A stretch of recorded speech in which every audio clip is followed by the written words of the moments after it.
सुप्रभात, नमस्कार। स्वागत है आप सभी का। आप देख रहे हैं सुबह 9 बजे। मैं हूं प्रीति सिंह। आइए शुरुआत करते हैं मुख्य समाचारों के साथ।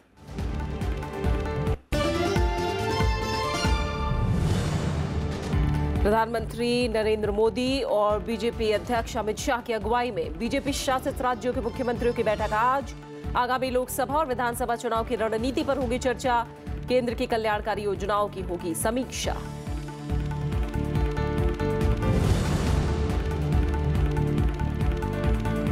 एक दिसंबर से देश में ड्रोन के नागरिक इस्तेमाल को मंजूरी। शर्तों के साथ नागर विमानन मंत्रालय ने दी इजाजत। ड्रोन से सामान या खाने की डिलीवरी के लिए अभी और करना होगा इंतजार। दिन में महज 400 फीट तक की उड़ान भरने की होगी इजाजत।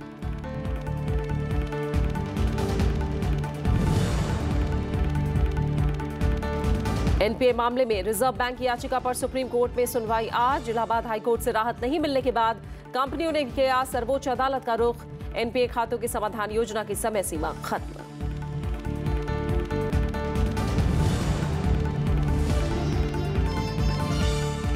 चेन्नई में डीएमके की आम सभा की अहम बैठक आज। स्टालिन का अध्यक्ष चुना जाना लगभग तय। कोषाध्यक्ष पद के लिए दुराईमुरुगन के नाम पर मुहर लगने की उम्मीद।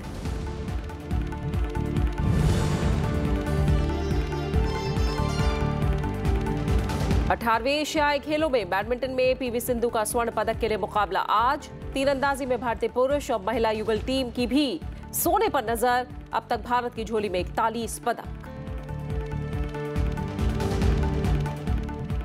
प्रधानमंत्री नरेंद्र मोदी और बीजेपी अध्यक्ष अमित शाह की अगुवाई में बीजेपी शासित राज्यों के मुख्यमंत्रियों की आज बैठक होने जा रही है। बैठक में बीजेपी शासित राज्यों के मुख्यमंत्री और उप मुख्यमंत्री शिरकत करेंगे।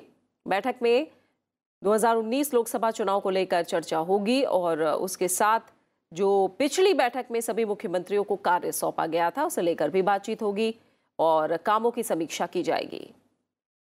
अगले साल लोकसभा और इसी साल के आखिर में बीजेपी शासित मध्य प्रदेश, राजस्थान और छत्तीसगढ़ में होने जा रहे विधानसभा चुनाव को देखते हुए ये बैठक काफी अहम मानी जा रही है।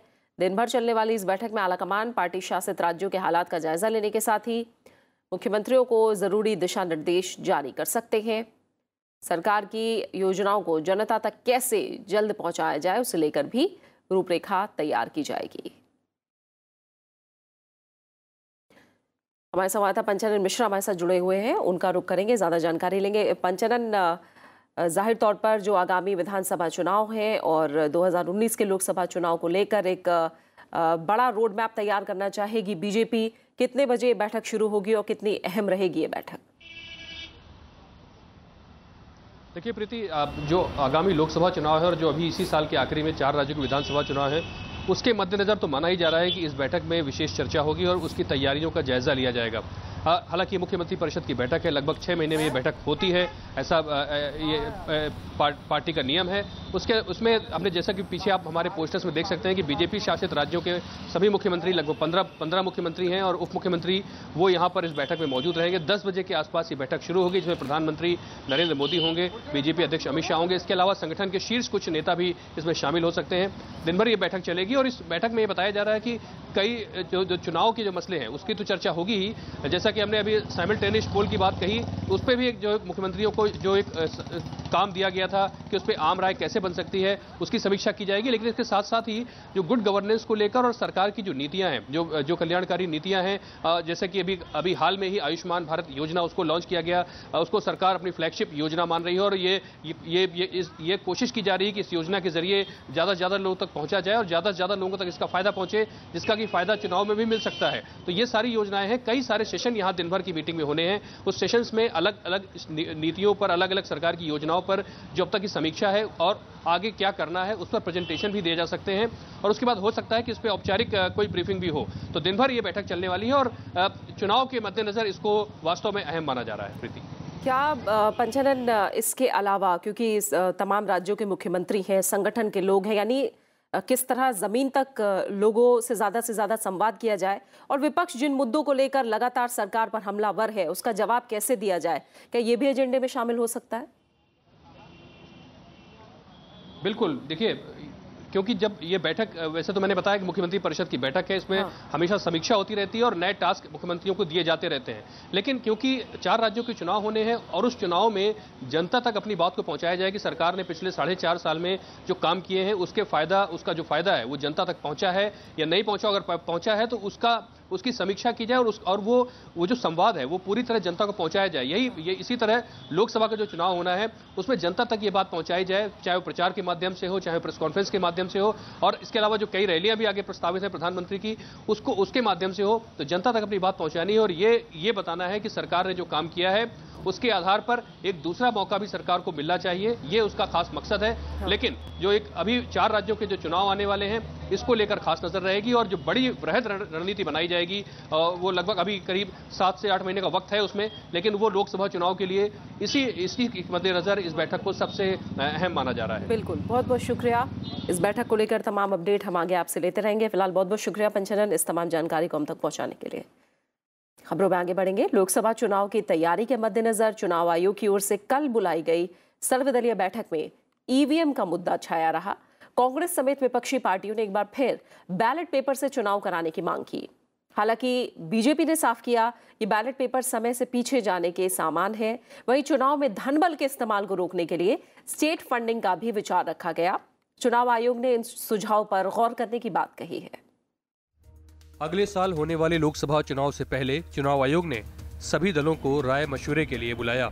सोमवार को दिल्ली के प्रवासी भारतीय केंद्र में 4 घंटे तक चली बैठक में अधिकतर विपक्षी दलों ने ईवीएम मशीन, चुनावी फंडिंग, वोटर लिस्ट में गड़बड़ी के मुद्दों को उठाया, जिस पर चुनाव आयोग ने गौर करने की बात कही है। चिंताएं ईवीएम, वीवीपैट और दूसरी चीज़ों के बारे में उन्होंने व्यक्त की हैं। उन सब पर कॉम्प्रिहेंसिव व्यू लेकर इलेक्शन कमीशन उनके प्रति संतोषजनक हल प्रदान करेगा। इस बैठक में 7 राष्ट्रीय स्तर के राजनीतिक दलों के साथ 51 क्षेत्रीय दलों के प्रतिनिधियों को बुलाया गया था। कांग्रेस समेत कई विपक्षी दलों ने ईवीएम की बजाय बैलेट पेपर से चुनाव कराने की मांग प्रमुखता से रखी। तो वहीं ये भी सुझाव आया कि वीवीपैट के सभी पेपर का मिलान वोटों की संख्या से कराया जाए। साथ ही ये भी मांग उठी कि राजनीतिक दलों को भी खर्च की सीमा के दायरे में लाया जाना चाहिए।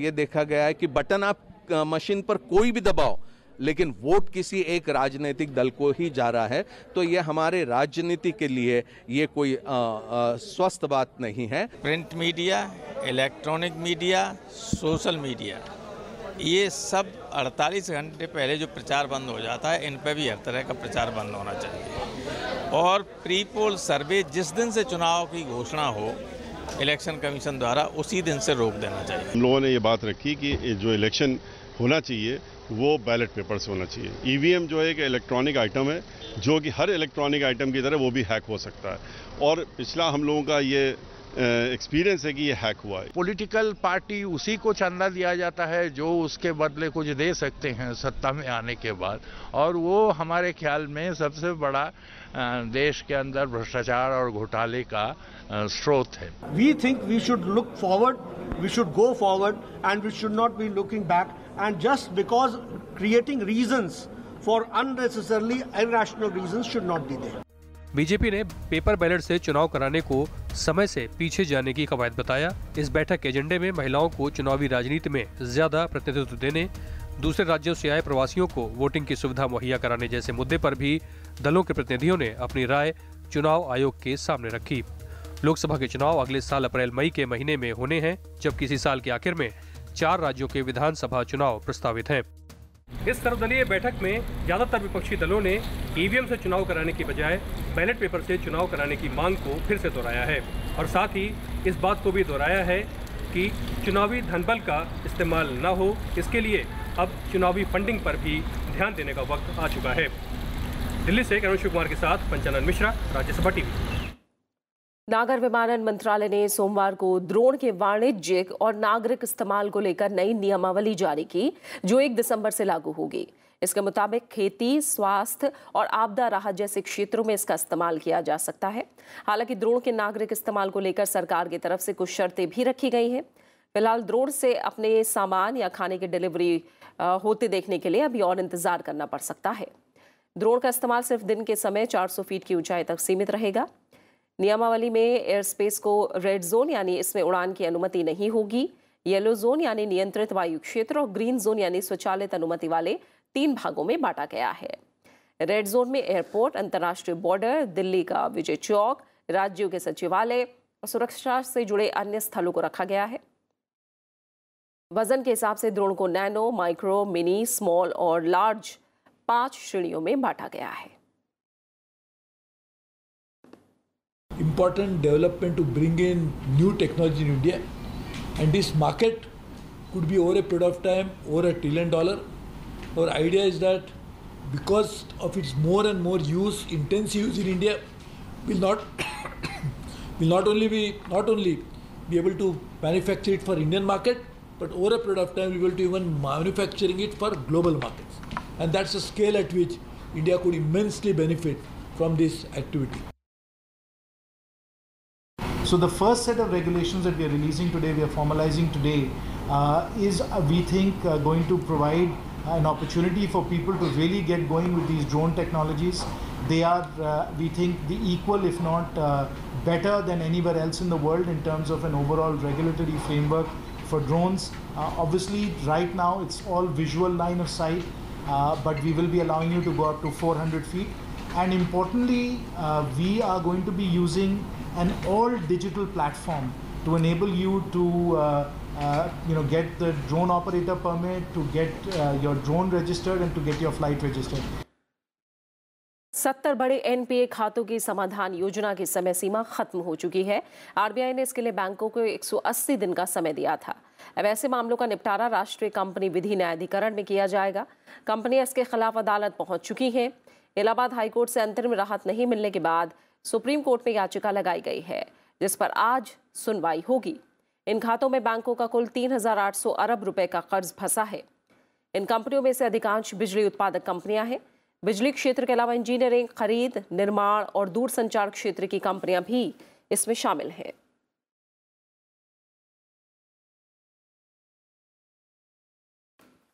इस बीच वित्त मंत्रालय बिजली क्षेत्र के मसलों के समाधान के लिए जल्द ही रिजर्व बैंक के साथ बातचीत कर सकता है। साथ ही फरवरी में 12 एनपीए खातों के बारे में दिए गए दिशा निर्देश में कुछ छूट मांग सकता है। पीटीआई के मुताबिक वित्त मंत्रालय इलाहाबाद हाईकोर्ट के आदेश के तहत रिजर्व बैंक से परामर्श करेगा। वित्त मंत्रालय रिजर्व बैंक कानून 1934 की धारा 7 के तहत केंद्रीय बैंक से परामर्श कर सकता है। कानून के तहत केंद्र सरकार बैंक के गवर्नर से परामर्श के बाद जनहित में जरूरी होने पर समय समय पर निर्देश भी दे सकता है।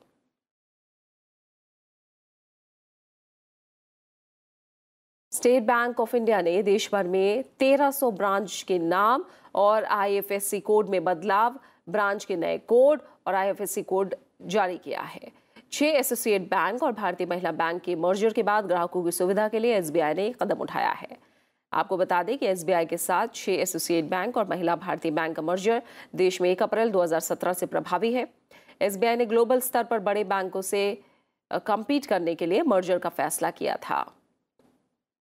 इससे न केवल बैंक का साइज बढ़ा है, बैंक की एसेट और वैल्यूएशन भी बढ़ी है। बैंक ने नए कोड की जानकारी अपनी वेबसाइट पर भी दी है। मर्जर के बाद एसबीआई के 1805 ब्रांच कम हुई हैं। वित्त मंत्री अरुण जेटली ने कल general meeting of Indian banks association को वीडियो कॉन्फ्रेंसिंग के जरिए संबोधित किया। उन्होंने कहा कि अर्थव्यवस्था में रफ्तार, कर सुधार और आर्थिक गतिविधियों में तेजी आई है। बैंकों का देश के निर्माण में बैंकों की अहम भूमिका है। ये उद्योग और लोगों की मदद करता है। देश में बैंकिंग सेक्टर तेजी से आगे बढ़ा है। हर आदमी तक बैंकिंग सुविधा पहुंच रही है। इसके साथ ही बैंकिंग चुनौतियों से निपटने पर विचार करने की जरूरत है। इसके लिए सरकार, आरबीआई की ओर से प्रयास किए जा रहे हैं। We then in the third phase struggle to find methodologies of how to effect recoveries. The Reserve Bank came out with certain schemes, the bankers tried it. We had created a system where we had reduced the ability of our bankers also to find solutions. Because the regime under which we wanted them to function was not a regime of comfort. स्वास्थ्य मंत्री JP Nadda ने कहा है कि सरकार प्रधानमंत्री जन आरोग्य योजना के तहत नामांकन करने वाली फर्जी वेबसाइटों के खिलाफ कड़ी कार्रवाई करेगी। प्रधानमंत्री जन आरोग्य योजना का लोगो लॉन्च करते हुए उन्होंने कहा कि इसमें 5 लाख परिवारों को हर साल योजना में शामिल किया जाएगा। इसमें किसी तरह की गड़बड़ी रोकने के लिए पुख्ता इंतजाम है।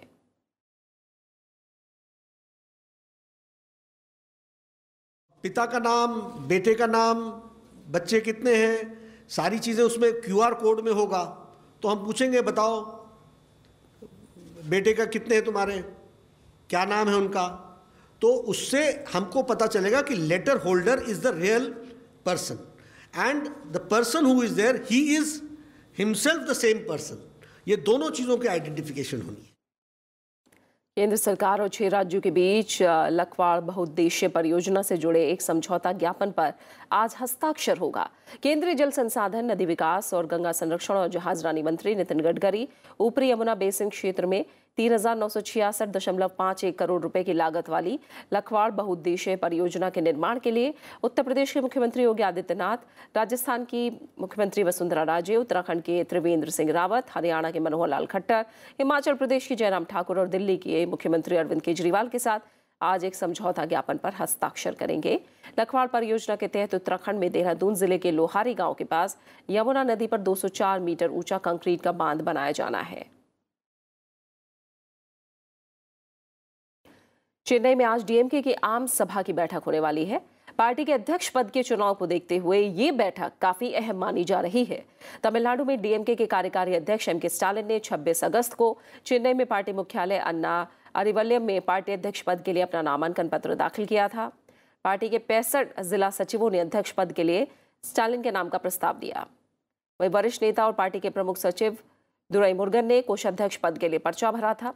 इसमें स्टालिन और दुराईमुरुगन को निर्विरोध चुने जाने की पूरी संभावना है। फिलहाल कोषाध्यक्ष पद की जिम्मेदारी भी स्टालिन ही संभाल रहे हैं। एम करुणानिधि के निधन के बाद डीएमके अध्यक्ष का पद खाली हुआ है।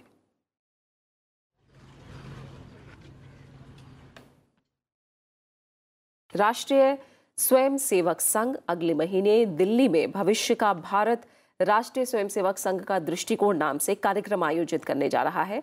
इस कार्यक्रम में आरएसएस प्रमुख मोहन भागवत लोगों से संवाद करेंगे। दिल्ली के विज्ञान भवन में 17 से 19 सितंबर तक आयोजित होने वाले आरएसएस के कार्यक्रम भविष्य का भारत राष्ट्रीय स्वयंसेवक संघ का दृष्टिकोण में समाज के हर क्षेत्र के लोगों को बुलाया गया है। इस कार्यक्रम में विभिन्न राजनीतिक पार्टियों के नेताओं को भी बुलाया जाएगा। वहीं राष्ट्रीय स्वयंसेवक संघ के अखिल भारतीय प्रचार प्रमुख अरुण कुमार ने इस कार्यक्रम को लेकर सोमवार को एक प्रेस कॉन्फ्रेंस की। उन्होंने कहा कि देश में बड़ा वर्ग संघ से जुड़ना चाहता है और लोग संघ के दृष्टिकोण को जानना चाहते हैं। हमारे मन में एक ऐसी कल्पना है कि कुछ फॉरेन एम्बेसडर्स और दूतावासों को भी हम संपर्क करेंगे और समाज जीवन के जितने क्षेत्र हैं, चाहे वो मीडिया है, चाहे वो इंडस्ट्री है, चाहे सोशल और कल्चरल ऑर्गेनाइजेशन से जुड़े हुए लोग हैं, इंटेलेक्चुअल्स हैं, कॉलम राइटर्स हैं, ऐसे सब लोगों को हम हर फील्ड के जो टॉप के लोग हैं, इवन अमंग लीगल फ्रेटर्निटी और ऐसे सब सेक्शंस को हम बुलाएंगे। अरुण कुमार ने इस प्रेस कॉन्फ्रेंस में ये भी बताया कि भविष्य में भारत की परिकल्पना और संघ की सोच पर आरएसएस प्रमुख मोहन भागवत प्रबुद्ध लोगों से संवाद करेंगे। ऐसे समय में जब भारत विश्व में एक विशिष्ट स्थान प्राप्त करने की ओर अग्रसर है, इस देश के युवा मन में इसके लिए योगदान करने की एक बड़ी आकांक्षा है। ऐसे समय के अंदर भविष्य के भारत की संकल्पना, फ्यूचर ऑफ इंडिया, इसको लेकर संघ का पर्सपेक्टिव, विजन ऑफ आरएसएस, संघ का दृष्टिकोण, संघ का इस पर विजन क्या है और इसमें संपूर्ण समाज को साथ जोड़ने की हमारी कल्पना और उसमें समाज की भूमिका ये क्या है, इन विषयों पर श्री मोहन भागवत जी सबके साथ संवाद करेंगे। 2 दिन भाषण होगा, तीसरे दिन प्रश्नों के उत्तर होंगे और बाद में उनके कंक्लूडिंग रिमार्क्स होंगे। राष्ट्रीय स्वयंसेवक संघ समय समय पर संवाद कार्यक्रमों का आयोजन करता रहता है, जिसमें अलग अलग विचारधारा और मतों के लोग हिस्सा लेते हैं। लेकिन संघ प्रमुख की ओर से 3 दिन तक आयोजित होने वाला संवाद का ये कार्यक्रम अपनी तरह का पहला कार्यक्रम होगा। अरुणा ठाकुर, राज्यसभा टीवी। इस मौके पर राष्ट्रीय स्वयंसेवक संघ के अखिल भारतीय प्रचार प्रमुख अरुण कुमार ने कांग्रेस अध्यक्ष राहुल गांधी के लंदन और जर्मनी में दिए गए उस बयान का भी जवाब दिया जिसमें उन्होंने आरएसएस को लेकर टिप्पणी की थी। मुझे ऐसा लगता है कि सारी दुनिया इस्लामिक स्टेट, मुस्लिम ब्रदरहुड और उस मुस्लिम आतंकवाद से कितनी त्रस्त है। अगर इनकी संकल्पना उनको स्पष्ट होती तो शायद वो ये तुलना नहीं करते। और कभी कभी हमको ऐसा लगता है और फिर उसमें से ध्यान में आता है, वो स्वयं ही कहते हैं कि मैं अभी भारत को समझने की कोशिश कर रहा हूँ। तो जो अभी भारत को नहीं समझा तो संघ नहीं समझ सकता। संघ समझने के लिए कम से कम भारत तो समझना पहले से ये आवश्यक है। ये सर्वधर्म समभाव, we the people of India, वसुदेव कुटुंबकम, ये सब बातें उसे तभी समझ में आएंगी और ये समझ में आएंगी तो संघ भी समझ में आ जाएगा। तो मुझे लगता है कि जानकारियों के अभाव में ये सब तुलनाएं हैं। उपराष्ट्रपति वेंकैया नायडू ने साइबर अपराधों से निपटने के लिए पुलिस बलों को पर्याप्त ज्ञान हासिल करने पर जोर दिया है। उपराष्ट्रपति दिल्ली के विज्ञान भवन में कल पुलिस अनुसंधान और विकास ब्यूरो के 48वें स्थापना दिवस समारोह को संबोधित कर रहे थे। उपराष्ट्रपति ने कहा कि देश के सभी पुलिस बलों को साइबर हमले का सामना करने के लिए साइबर फॉरेंसिक तकनीक ज्ञान सीखने की जरूरत है। उन्होंने कहा कि केवल नए कानून से अपराध और सामाजिक बुराइयों को खत्म नहीं किया जा सकता, इसके लिए राजनीतिक इच्छा शक्ति और प्रशासनिक कौशल भी जरूरी है। कार्यक्रम में गृह राज्य मंत्री किरेन रिजिजू के अलावा राज्य पुलिस, केंद्रीय पुलिस सशस्त्र बल और केंद्रीय पुलिस संगठन के आला अधिकारी मौजूद थे। This is the era of new age warfare, the cyber warfare, and the new enemy can be combated only through the power of knowledge.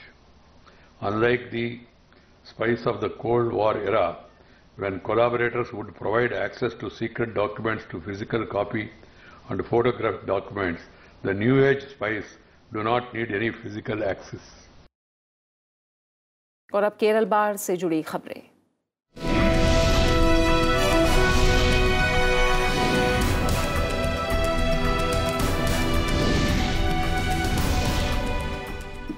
Kerala में धीरे धीरे जिंदगी पटरी पर लौट रही है और पुनर्निर्माण का काम भी तेजी से चलाया जा रहा है। हालांकि अभी भी 3,26,000 लोग राहत शिविरों में हैं। मुख्यमंत्री पिनराई विजयन ने राज्य में बाढ़ के बाद की स्थिति की समीक्षा करने के लिए वीडियो कॉन्फ्रेंसिंग के दौरान जिला कलेक्टरों को जरूरी निर्देश दिए हैं। मुख्यमंत्री विजयन ने बताया कि लोगों ने अपने घरों में लौटना शुरू कर दिया है, लेकिन राहत शिविर अभी कुछ और दिन चलेंगे। राज्य में 29 अगस्त यानी कल से उड़ानों का संचालन भी शुरू हो जाएगा। केरल में बाढ़ प्रभावित छात्रों की सीबीएसई मदद करेगा। बोर्ड छात्रों को डिजिटल दस्तावेज उपलब्ध कराने की सुविधा प्रदान करेगा। बाढ़ के चलते काफी छात्रों के दस्तावेज खराब हो गए हैं। ऐसे में छात्र मार्कशीट, माइग्रेशन प्रमाण पत्र डिजिटल रूप से प्राप्त कर सकते हैं। केरल में बाढ़ पीड़ितों की सहायता करने के लिए महाराष्ट्र सरकार ने 86 तरह की दवाइयां भेजी हैं, जिनमें डायबिटीज और ब्लड प्रेशर की दवाई है। महाराष्ट्र सरकार ने केरल में पीने का पानी भी पहुंचाया है। वहीं महाराष्ट्र सरकार के मंत्रियों, विधायकों और कर्मचारियों ने केरल पीड़ितों को 1 दिन का वेतन दान करने का फैसला किया है।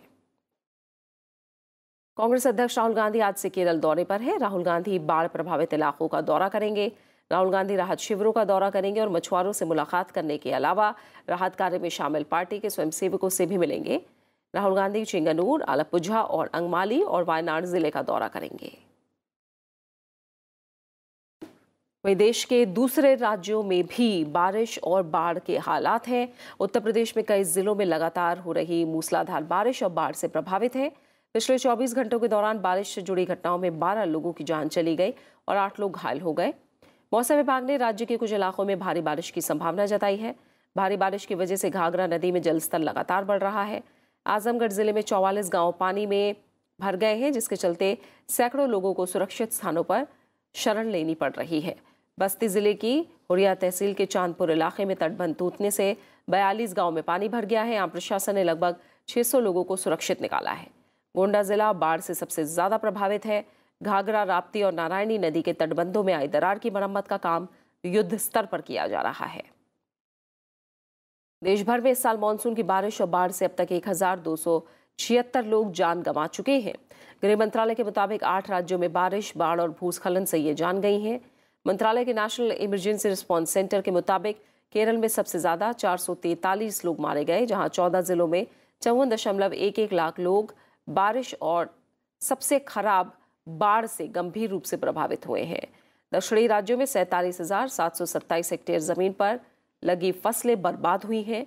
उत्तर प्रदेश में 218, पश्चिम बंगाल में 198, कर्नाटक में 166, महाराष्ट्र में 139, गुजरात में 52, असम में 49 और नागालैंड में 11 लोगों की मौत हुई है।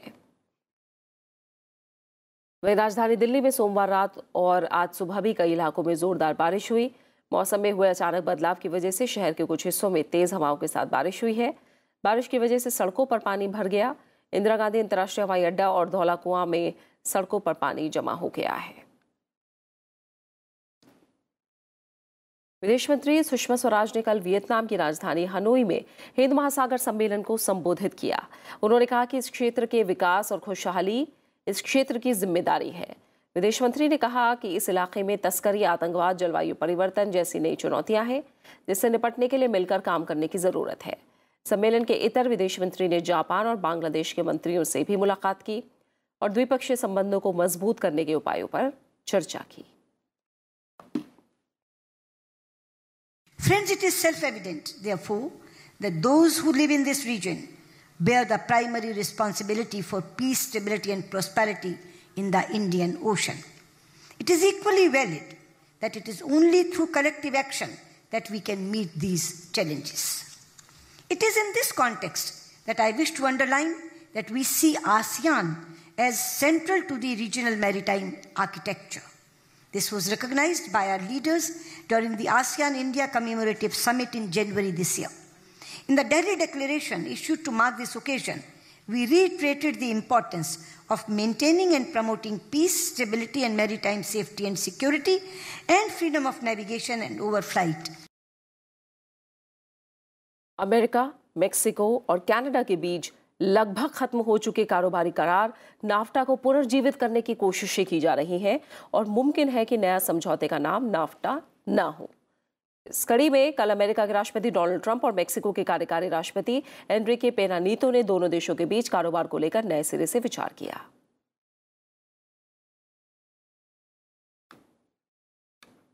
और अब खबरें एशियाई खेलों से जुड़ी।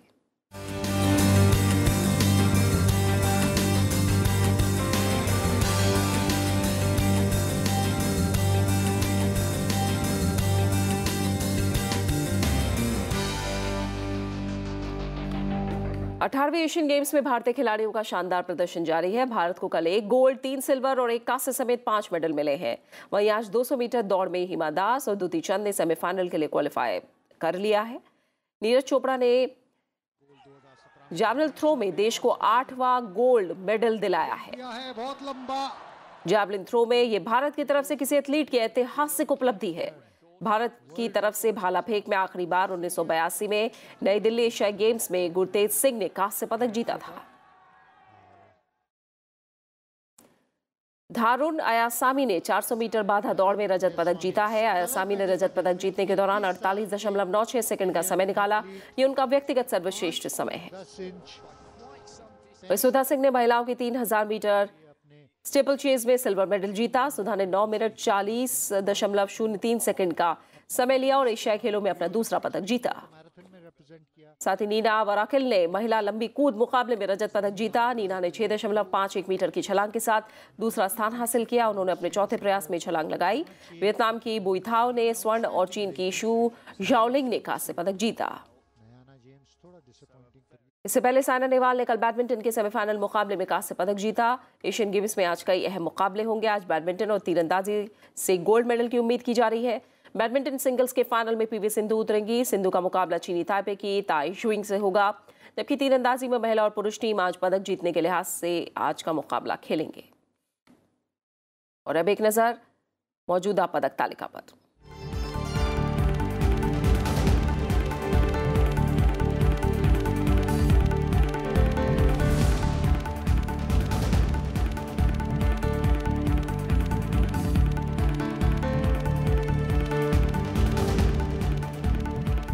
और इसी के साथ फिलहाल सुबह 9 बजे की खबरों में इतना ही। जाते जाते एक नजर डालिए देश भर में मौसम के हाल पर और ब्रेक के बाद देखिए विशेष में अनुच्छेद 35A। नमस्कार।